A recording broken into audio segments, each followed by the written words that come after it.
Gracias, Pastor Greg, por esta oportunidad maravillosa. Predicar aquí en Prescott. Nunca me imaginaba estar aquí delante de ustedes. Y quiero agradecer a Prescott. Bueno, quiero aprovechar esta oportunidad. Agradecer al Pastor Mitchell por enviar misioneros a nuestro país en los años 1980. Gracias por sus oraciones e inversión.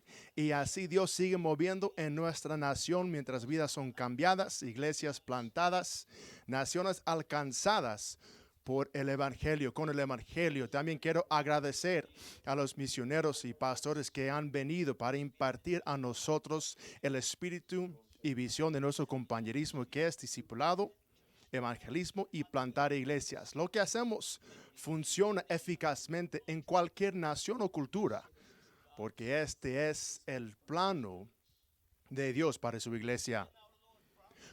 Nuestro Señor también prometió que si nosotros aceptamos y seguimos a su plan, nadie podrá impedir a nosotros. Nuestro Señor dijo: edificaré mi iglesia y las puertas del Hades no prevalecerán contra ella. Entonces quiero predicar esta mañana sobre la cosa principal. Cuando el pastor Mitchell vino en el año 2007, en marzo, un mes después de ser el líder, yo de asumir el liderazgo, el pastor me dio una nota. No recuerdo todo lo que él me dijo, pero una cosa recuerdo hasta hoy, y eso es: sus palabras las sigo escuchando en mis oídos, y eso es mantener lo principal, lo principal. Y quiero mostrarles una nota. Esto fue la nota que él me dio, que yo voy a estar en Manila, voy a predicar en Mandaluyong, mi iglesia, el 18 de abril, y voy a predicar. Me dio esta nota en marzo de 2007. Mucha presión para mí. Voy a quedar en el Hotel Richmond mientras voy de regreso desde la ciudad de Davao. Voy a ir por taxi del aeropuerto hasta el hotel. Es nuestro pastor. Él sigue predicando. Él no tiene policías con él para llevarlo de una manera segura, no. Vino solo.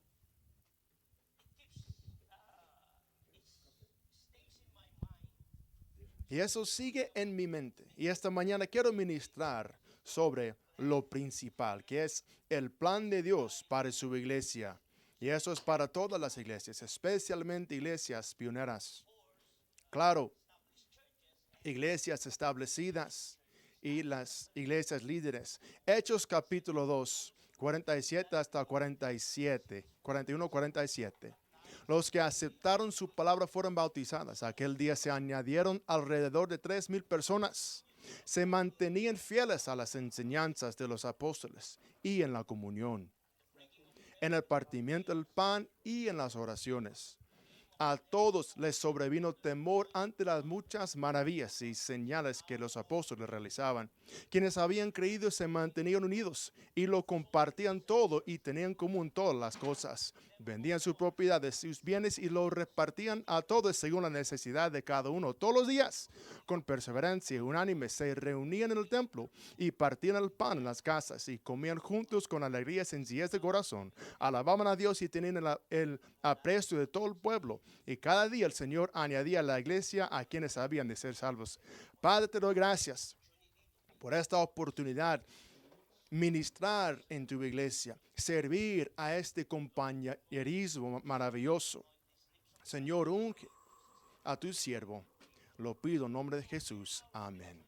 En nuestro texto vemos primeramente que la iglesia tiene que ser un centro de adoración. Esta es nuestra prioridad principal: establecer a la iglesia como el centro de verdadero culto o adoración.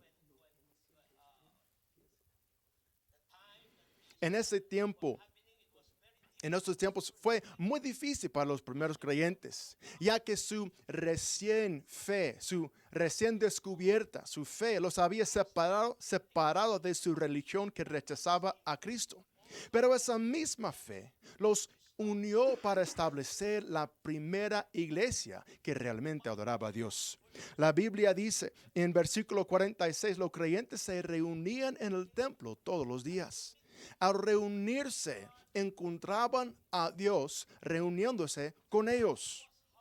La vida era dura en ese momento, pero encontraron fuerza y esperanza al reunirse con su Salvador en adoración. Por eso tenemos que establecer a nuestras iglesias como centros de adoración. ¿Por qué lo digo? Porque existen iglesias hoy en día que se desvían en los negocios.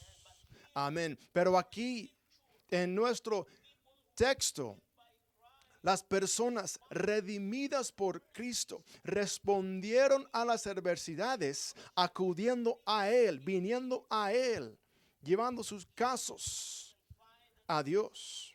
Aquí descubrimos que la alabanza los hizo capaz de ser abiertos a Dios para su futuro, porque ellos creían que su futuro estaba en las manos de Dios, por alabar a Dios a pesar de los problemas.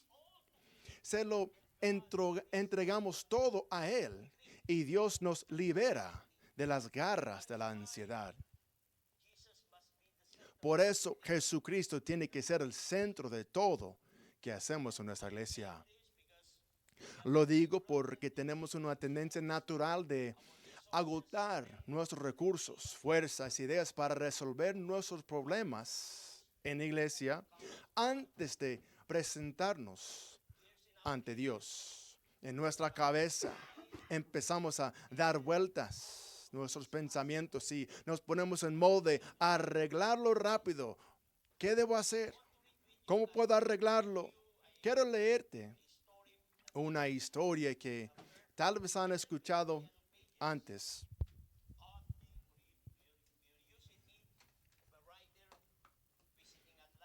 Un hombre descubrió que un autor iba a venir a Atlanta.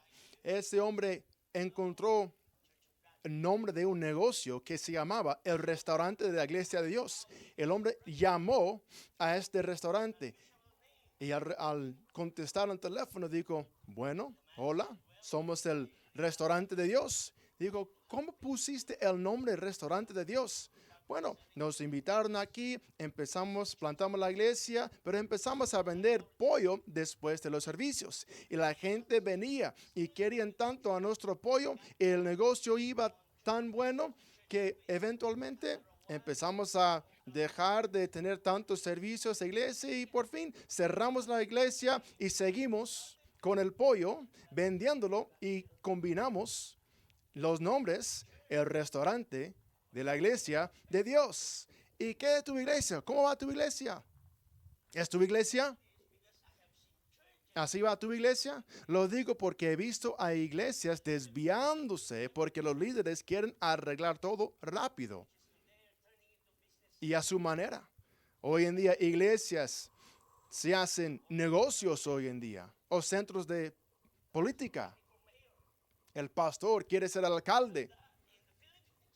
Es lo que tenemos en donde yo vivo, o hasta presidente. Un pastor quiso ser presidente o lugar de como funcionar como banco. Pero no, la Biblia dice que la iglesia tiene que ser el centro de adoración. Nuestro objetivo es que la gente aprenda a adorar a Dios para que sus corazones buscan a Dios y acercan a Dios, para que se intensifique su relación con Él y se hace más fuerte su confianza en Él. Nuestra vida de oración nos ayuda a mantener nuestro enfoque en el propósito de Dios. Recuerdo como nuevo converso, estaba tan emocionado venir a la iglesia para oración. Yo no sabía cómo orar, me criaba católico, siempre, eso fue todo. Y orar, rezar, y vamos adelante, la sopa. Pero estaba quebrantado yo, necesitaba sanidad y fuerza. Y fue la iglesia que proveyó la manera y el camino para que yo podía sobrevenir los retos de la vida. Y eso fue por medio de adoración y oración verdadera. No es fácil para los nuevos creyentes superar los retos de ser nuevo converso. Por eso tenemos que hacer a Jesucristo el centro de nuestra iglesia. Hechos 4:23, tan pronto como quedaron libres. Mira,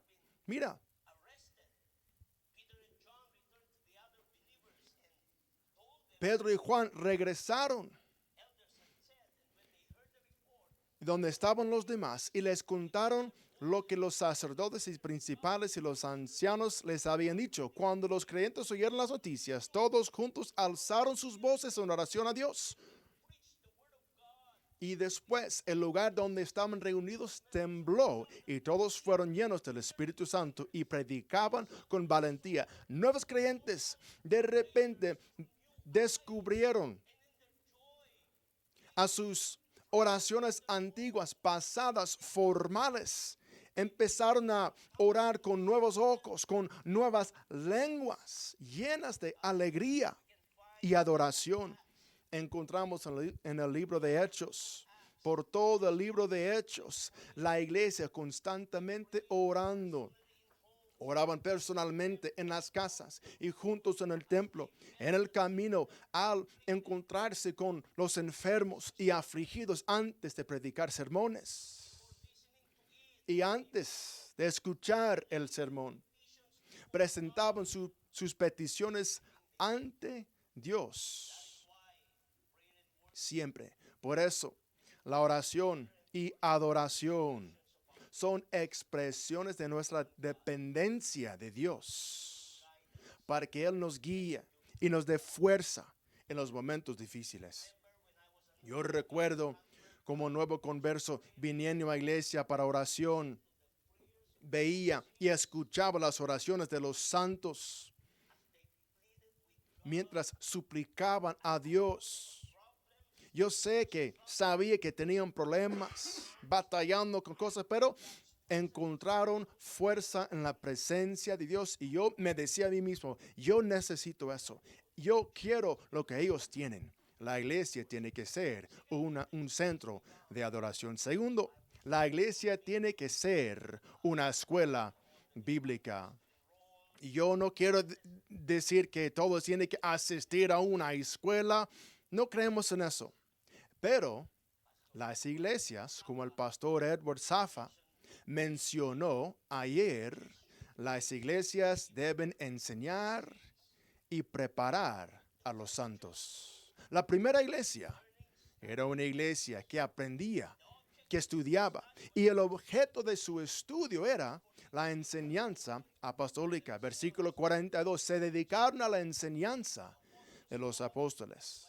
Los apóstoles enseñaban lo que habían aprendido de Jesús y Jesús los mandó a seguir haciéndolo. Mateos dice que hagan discípulos en todas las naciones, bautizándolos en nombre del Padre, Hijo y Espíritu Santo, enseñándoles a obedecer todas las cosas que les he dado. Enseñar. Nuestro Señor escogió a esos apóstoles para estar con Él, ser testigos, recordar y auténticamente enseñar estos eventos en su vida y ministerio. Los apóstoles, la primera iglesia, aprendía de los apóstoles. El ministerio de los apóstoles era tan importante que tenían que reemplazar, sustituir a Judas. Porque las bendiciones de Dios estaban en los apóstoles. Estaban haciendo todo en nombre de Jesús y Dios autenticó su ministerio. Versículo 43. Muchas maravillas y señales fueron hechas a través de los apóstoles. Hasta Pablo mencionó que era llamado por Dios para ser un apóstol. Y somos beneficiarios de sus enseñanzas en el Nuevo Testamento. 2 Corintios 12:12. Entre ustedes se operaron las señales de un verdadero apóstol con toda perseverancia por medio de señales, prodigios y milagros. Los primeros creyentes recibieron su enseñanza como registro auténtico de la vida de Cristo y se dedicaron a estudiarla. Fue probada contra el Antiguo Testamento y se comprobó que era verdadera y se hizo en la doctrina de la iglesia.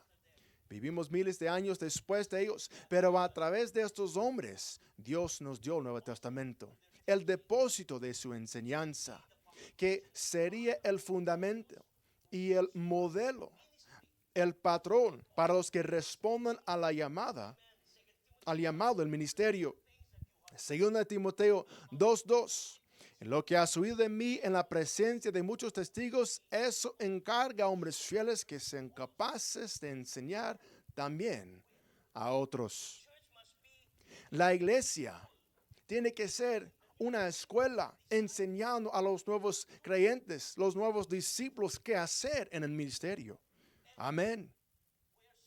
Y nosotros somos tan bendecidos tener líderes como el pastor Scott Lamb, pastor Greg Mitchell, porque nos están enseñando cosas que tenemos que aprender, cosas que tenemos que saber, porque lo que nuestros líderes nos enseñan es lo que edifica, construye nuestras vidas, matrimonios, construye nuestras familias, edifica nuestros ministerios. Amén. Mateo 7:24. Por tanto, todo el que me oye estas palabras y las pone en práctica es como un hombre prudente que construyó su casa sobre la roca. Cayeron las lluvias, crecieron los ríos, soplaron los vientos y azotaron aquella casa. Con todo, la casa no se derrumbó porque estaba cimentada sobre la roca. He sido cristiano desde 1988. Muchos problemas, muchas tribulaciones, pero por las enseñanzas de la iglesia preparándome, ahora soy capaz de estar aquí delante de ustedes esta mañana.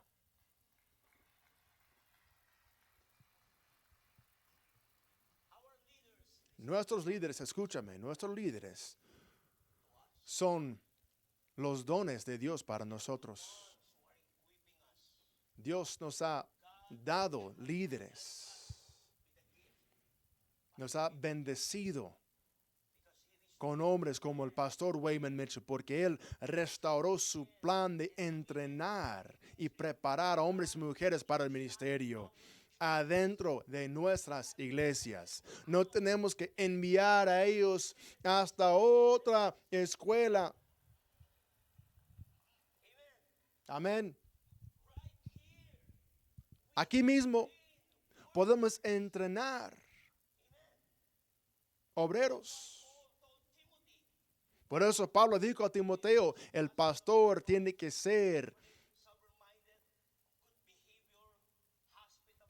tener buena conducta, capaz de enseñar. Pastor, tú tienes que ser capaz de enseñar. Pastores, somos los dones de Dios, pero tenemos que esforzarnos para realizarlo. 1 Timoteo 4:13. Perdón que sigo tomando agua, pero estoy nervioso. Entre tanto que llego, ocúpate en la lectura de las Escrituras. Esto diciéndolo a un pastor. reflexiona, versículo 15, sobre estas cosas. Dedícate a ellas para que tu aprovechamiento sea evidente a todos. Para que tu progreso, aprovechamiento sea evidente a todos. Versículo 16. Ten cuidado de ti mismo y de la enseñanza. Persevera en estas cosas, porque haciéndolo asegurarás la salvación tanto para ti mismo como para los que te escuchan. Yo creo que las iglesias que tienen la palabra de Dios como su fundamento será iglesia llena del Espíritu Santo que va a crecer verdaderamente y prosperar. Enseñar a nuestra gente es como edificar una casa sobre la roca. Es trabajo duro, pero no podemos descuidar una escuela dominical para adultos. He visto iglesias, he visitado iglesias antiguas que no tienen escuela dominical, estudio bíblico para adultos. Ya no tienen. Pero somos tan bendecidos tener el pastor Greg Mitchell haciendo series sobre muchas cosas. Bueno, por lo menos nosotros no tenemos que inventar estas lecciones, estos estudios, pero el problema es que algunos ni toman tiempo para estudiar lo que nuestros líderes nos han enseñado, que nos han preparado, porque donde yo soy pastor,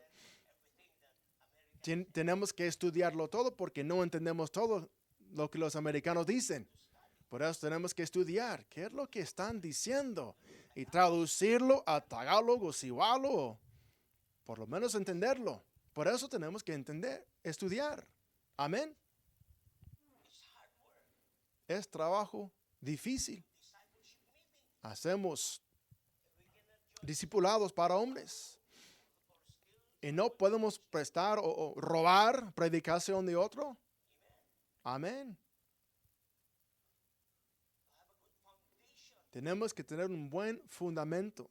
Para tenerlo tienes que trabajar. El pastor Greg trabajaba por nosotros para escribir ese libro, Poder de Sanidad, y esa serie de piedras conmemorativas. No es solo para mejorar nuestro intelecto, sino impartir su espíritu para nosotros, su visión, su vida. Amén.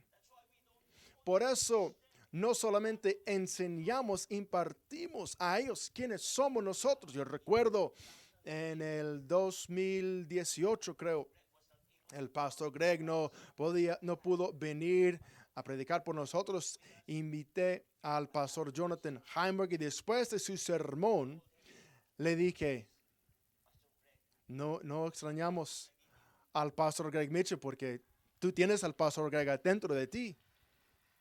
Tenemos a ti, tenemos a él. Escuchando a él, o escuchando al pastor Jesse Morales en la escuela dominical el domingo pasado, veo que también el pastor Greg está en él.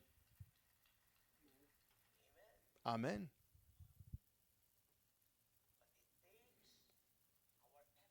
Pero requiere fuerza. Tenemos que esforzarnos. La iglesia tiene que ser una agencia de misión. Dios usa sus propias maneras, específicamente evangelismo fiel. Uso esa palabra evangelismo fiel porque hay una tentación que es buscar a los religiosos para edificar y hacer la iglesia crecer, usando gente religiosa. Estamos muy felices que personas de otras iglesias vienen a nosotros. Claro, yo no digo como algo en general, pero en esa serie de piedras conmemorativas, el pastor Greg habló de lo que aprendían los líderes de las Filipinas, de la nación filipina. Pensamos que podíamos dar y impartir nuestra visión a pastores religiosos que ya eran pastores y hacerlos parte de nuestro compañerismo, pero eso no funcionaba. Ya no están con nosotros esos pastores. No aceptaron lo que somos nosotros y nos dejaron. Por eso la Biblia dice que tenemos que buscar a los perdidos, no a cristianos buscando otra iglesia o pastores buscando nuestro compañerismo. No podemos depender de gente religiosa. No podemos hacer la iglesia crecer por medio de personas religiosas, sino por los pecadores. Hechos, versículo 47. Dice, el Señor añadía diariamente a la iglesia los que se iban salvando. Dios quiere salvar a los perdidos. Como Andrés dijo a su hermano, hemos encontrado al Mesías y lo llevó a Jesús. Eso es lo que nosotros hacemos. Hacemos evangelismo de estilo Andrés. Mi esposa me llevó a iglesia. Ella me ganó. Mi iglesia me dijo, vamos a iglesia. Ok. No quería pelear con ella. Ok, sí, voy contigo, vamos a iglesia. Pero la primera vez de entrar en esa iglesia, me salvé. Gloriosamente, 25 de marzo de 1988, no puedo olvidar esa fecha. Fue mi esposa. Hizo evangelismo de estilo Andrés. Me llevó. Todos podemos hacer ese evangelismo, testificar personalmente a personas que con los cuales nos encontramos diariamente o al azar. Eso lo hice con mi hermano. Lo invité a iglesia. Ahora es pastor en Dubái. Amén. Todos podemos hacerlo. Queremos ganar a los perdidos, no a los religiosos. Amén. Y los primeros creyentes en Jerusalén, habiendo sido llenos del Espíritu Santo, entrenados, equipados, preparados en la palabra de Dios, tenían una perspectiva diferente de sus adversidades. Y las veían como oportunidades para el evangelio. Y por eso, al ser perseguidos, se fueron por todo Judea y Samaria. No entendían que estaban cumpliendo el mandato del Señor. De Hechos, que van a recibir poder del Espíritu Santo y van a ser testigos míos en Jerusalén, en toda Judea, Samaria, en todo el mundo. Estaban empezando a ir más allá de sus propias fronteras, llegar hasta Samaria. Y aquí Felipe hizo un evangelismo público en Samaria y muchos se salvaron. Hasta el oficial Etiopía en el desierto, el evangelio se iba a todo el mundo. Tal vez tú has estado haciendo evangelismo de Andrés, pero ¿qué de Felipe? En público, más allá, a otra cultura. Evangelismo de estilo de Felipe se hizo más prominente mientras descubrieron que aún los gentiles podían ser salvos. No todos se convirtieron se hicieron misioneros. Otros quedaron en Jerusalén, pero por su generosidad suplieron las necesidades de los que salieron a otras naciones a predicar el evangelio. Yo descubrí que cualquier iglesia puede involucrarse en el evangelismo mundial. Cualquier iglesia. Alguien dijo estas palabras: cualquier iglesia que no está involucrado en el evangelismo mundial no es iglesia del Nuevo Testamento. Cuando escuché esas palabras, cuando leí esas palabras, esas palabras me pegaron, me tocaron el corazón. Mi país es un país muy pobre, pero esas palabras seguían repitiéndose en mis oídos. Y empezamos a dar a evangelismo mundial. 500, $1,000. Y desde entonces, desde que empezamos a hacerlo, Dios empezaba a bendecirnos. Y pudimos enviar primeros misioneros a Vietnam. Tenemos un pastor aquí ahora de Vietnam. Un pastor de Vietnam. Entonces, no tienes una excusa que tu iglesia es pequeña, pobre, tal vez no puedes enviar una pareja, pero puedes enviar dinero. Escucha esto, una iglesia llena del Espíritu Santo sabe por qué existe. Existe para evangelismo mundial. Da voluntariamente, da de una manera sacrificial y generosamente porque Jesús ha cambiado sus corazones y quieren invertir en lo que Él está haciendo en el mundo. Muchísimas gracias. Es todo lo que tengo. Que Dios les bendiga.